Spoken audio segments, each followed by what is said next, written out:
Hey, it's Dan Morales. This is Homebuyer Radio. I think we're actually on episode 117. I took a week vacation, and go figure, I think I lost count of the episodes that we've done. Hey, just a reminder, if you get a chance, you can check us out on Instagram TV. You're going to see some video. We actually pushed a video podcast as just kind of a test back here about 2 weeks ago. And that was actually just kind of a neat idea. I'm not sure that we're going to continue to do that. Maybe we'll separate it in one episode is done, audio, and maybe a second episode that's done video. Or just find us on Instagram TV at Dan the Mortgage Man. You'll also find us on Facebook, LinkedIn, Dan Morales. You'll find me there, or on my website, danmorales.com. That's DANMORALEZ.com. But hey, anyways, this week what we're going to talk about is I get a lot of questions from those of you who are listeners to the podcast. And some of those questions are just really good questions. And we're going to cover those in kind of the weeks to come. But this week, what I wanted to talk about, and you would have seen this if you follow me on Instagram or you follow me on, LinkedIn or even on Facebook, you would have seen a video that I put out that was talking about some recent changes that have to do with, some pretty significant changes to the FHA to income ratio, or maybe a more marginal FICO score. You really need to pay important attention to this, because there was a recent change to the FHA scorecard. Okay, when I say scorecard, a scorecard is basically kind of an automated, if you will, algorithm that goes through and it determines whether or not a loan is eligible or it's not eligible. A lot of times lenders will not make a loan if it's not eligible under the scorecard, because it requires that the loan be manually underwritten.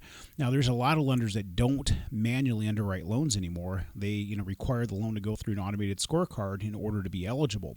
Well, there is some recent changes to that FHA scorecard for clients who have a lower credit score.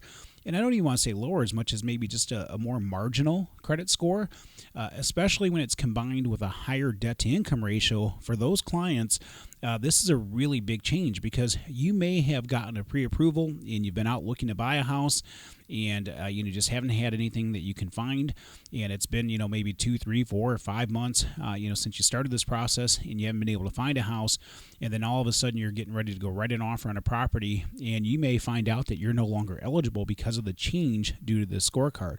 So for those of you who are eligible using an FHA program, you really want to make sure that you're still eligible.